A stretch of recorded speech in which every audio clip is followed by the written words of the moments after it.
T-Dog, J-Boy, and me, I'm Lugs. Our pride and joy is pumping our mugs. Be careful, kids, it could get rough.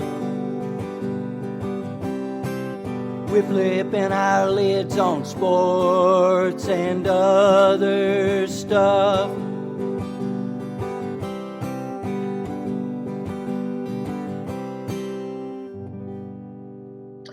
Welcome to Sport Weasel Central. I'm Lugs. I'm J-Boy. I'm T-Dog. Yes, sir. This is Sports and Other Stuff, ranked number one somewhere. Well, maybe not. But here we go. Here's what we have. The NCAA transfer change is a game changer. The NFL draft feels like it's just moments away. And a peek behind the curtain, Indiana offered Brad Stevens a yacht. Well, almost. Let's get started. The D1 Council's approval of a one-time transfer for all college athletes without the need to sit out is a game-changing measure, but has consequences. Gentlemen, is it like free agency? Will it kill the mid-majors that might become the minor league teams for the Blue Bloods? This is a big deal. Let's get started, eh? Well, I think, sure, it will hurt some folks, but the main point for me is giving players opportunity to play for good teams. And so, sorry, Gonzaga, although Gonzaga is the outlier. They get quality players anyway. But, those players can get themselves some, hopefully, on the way to an NBA contract or whatever. I also think that they're monetizing their image could help, their images, likeness, everything can help. And I'm all for helping the players. I go back to, I think the players should be paid. All right. Well, what about the directional schools? Let's say you're going to Southeast Missouri State, I don't know, someplace like that. And you're pretty good, but you didn't get recruited by the big boys. But now you have a great year, and Calipari says, hey, let me pick up the phone and call that guy. There goes that team. What do you think about that? I mean, it's. I don't know if there's any system that's going to be perfect. I mean, obviously it does hurt the smaller schools, but I'm kind of like with Lugs. Like, I would rather do a system that benefits the players over teams. I don't know. It was weird to say because it's a team sport. It's just that, I don't know. You hear a lot of instances where it feels like players are done dirty. And I don't know if there's a thing that could be negotiated where, I don't know, almost could there be like a level of compensation? Like if you essentially raid a place, like how they have the teams like in football where a team essentially is there to be a cupcake to be beaten by a bigger school. Right. They get paid by the bigger school to go there. If you raid a player, should you be compensated? But again, I that's where it gets like real seedy, right? Because then you're essentially, you are actually showing a physical evidence of like how much of a commodity this person is, and not viewing it as a person. Like, this is a commodity that was worth $400,000 or $400,000, or like say it's like a great player that somehow fell like Curry going to Davidson. All of a sudden, like, oh, we're willing to pay you $800,000, and then a guy who's like really good is like, wait a minute, why am I worth $800,000? I don't know.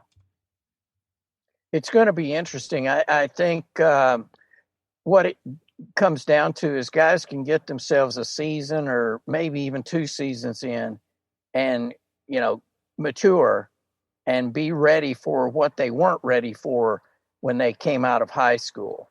I do think fewer high school players will be drafted by the top 5 leagues.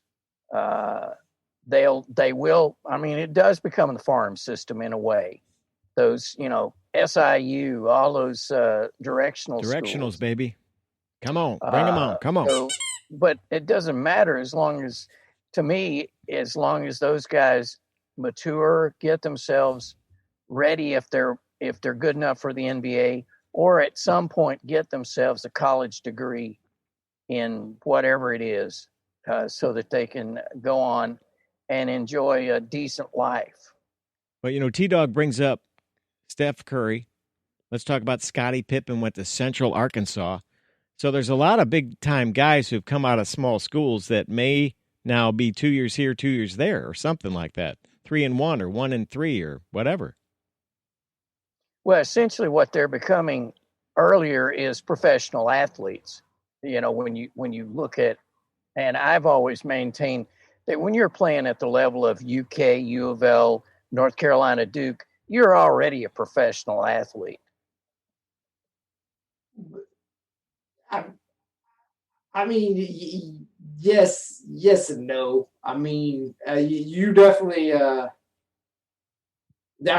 definitely are, to go to those schools. You have to be exceptionally talented. But again, I know like the smaller schools get rated, but already like bigger schools rate other big schools.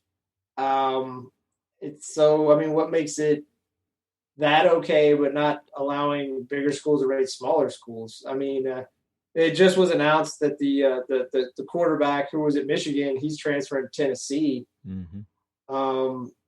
And locally, Xavier, I've forgotten his last name, is coming from Purdue to IU. Mm-hmm. So that has impact. And UK is getting, I think, 3 new players that are were at other schools this past year. Well, another example is Russ Wilson. Russell Wilson finished up at Wisconsin. Remember that? Yeah. That was the old loophole where right. Essentially he had graduated at NC State, and he came in the summer as a graduate student. So interesting. Which was actually even saying that's actually even happened even more recently. The team that won the Big Ten West was quarterbacked by Peyton Ramsey, which was the same thing. He graduated from IU, right? And he was a graduate. He was a graduate student at Northwestern. So, Lugs, you still got eligibility waiting for you there, buddy. Yeah, I better begin training. And the last thing I will say on this though is not to say that they slept anyway, and they still get paid too much, but like at least with this type of stuff, these coaches that are way overpaid, they're earning more of their pay because like now they can't they're like when recruiting is over from high school, it's never over. No, you have to be recruiting guys who are on the team to stay there, and then you have to be like when like you're going through the handshakes, going good game. It's like, hey, I saw he only gave you like 3 minutes. We could give you like 8 minutes, and we give you like at least 3 shots. And like, the coach is like, what are you doing there? It's like, I don't know what you're talking about. In the words I think that's why Roy Williams opted out. I think he was ready to, his style of basketball and also recruiting. He didn't want to deal with that. I think you're going to see a few more of the seasoned older coaches. It's going to take guys who truly can commit 24/7, 365 now. There are no days off. And I think the other ramification that I'm not going to say it's going to be good for society, but it'll make for, I guess, good television is like it'll not to say that there hasn't always been bad blood between, but like how like teams are going to get rated and stuff. There's going to be a lot more heat and animosity that they're not even going to try to hide. They're just going to just straight up just like seethe. I'm not going to say the level of Chaney on Calipari where another coach threatens to kill a man.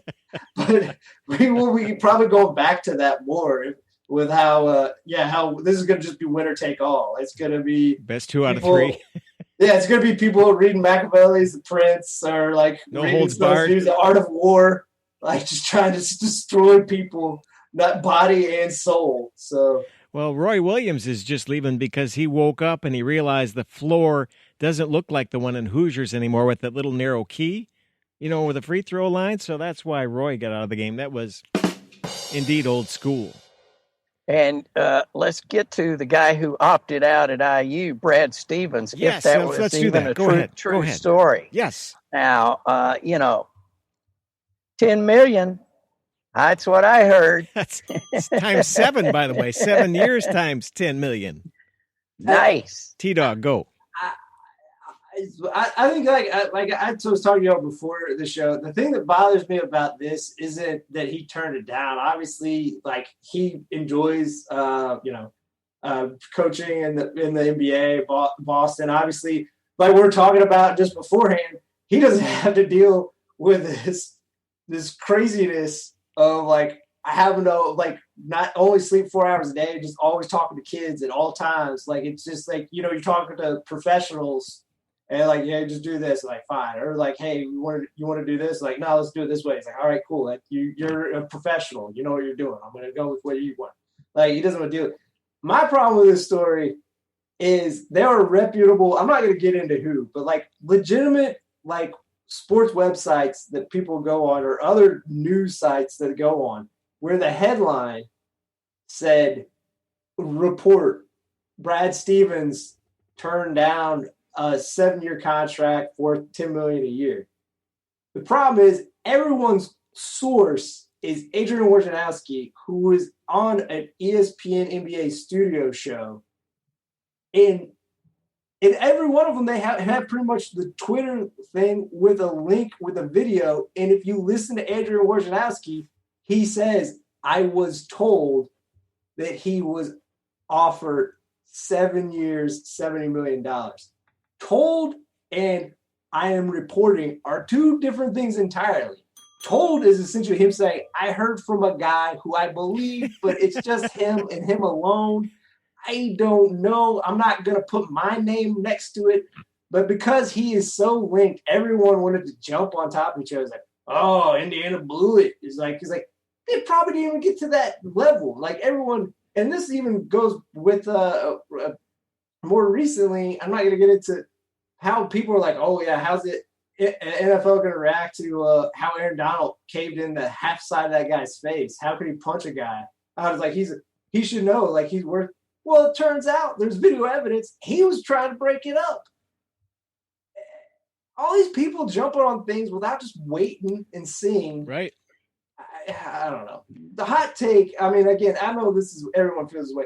The hot take hysteria of like always trying to have a spicy thing to say when there's really nothing there and you're just full of crap. Just get on first, right? Just be first with the most. Ridiculous. The Big J journalists got caught on that one, didn't they? Yeah. Quoting a source of a horse. Maybe. I mean, wow. Of course. Is right. Yeah, it's but 70 million. But he said, he's only 44. I didn't realize he was still that young. And he said 20 years ago when he got his break, he says, but I like living in Massachusetts. My family's happy here. The people are great to me. And like you said, I don't have to go in kids' living rooms anymore. We just fire players and hire players. It's not so bad. I just feel bad for him because obviously, as we know with college sports, there's lunatics regardless of your team. So, like, there's IU fans that are like, Brad Stevens is too good to come to IU. He turned down $70 million. He's stuck up. Well, right. One, he has that prerogative, but like number two, like that's not what happened at all. And also, he has family that still lives in Indiana. Like they shouldn't get heat for something that's not even true. I mean, it's not even true. Like another one I'll bring up, and this will be the last example I'll bring up. Someone misinterpreted it. Again, I think it was with a headline. So I'm not even blaming the article. It came out recently. Steve Kerr said like last year's like 15-win team, he enjoyed coaching that team more than the team that made it to the Western Conference Finals like the year prior. And the headline said Steve Kerr enjoyed coaching 15-win team over Kevin Durant led Western Conference Final team. And I was like, hold on, wait a minute. Clearly that headline you're implying is like, thank God Kevin Durant's gone. That jerk. Like he made life miserable. God, it was so awful. He never said anything like that. He said there wasn't any pressure, like obviously like it was just a lot of young kids that he got to coach more. And it's just like people just like turning something into nothing. It's like, oh my God. Yeah. Lugs, what's your hot take on this one, Lugs? What's your hot take? Well, yeah. I mean, the whatever pressure to be first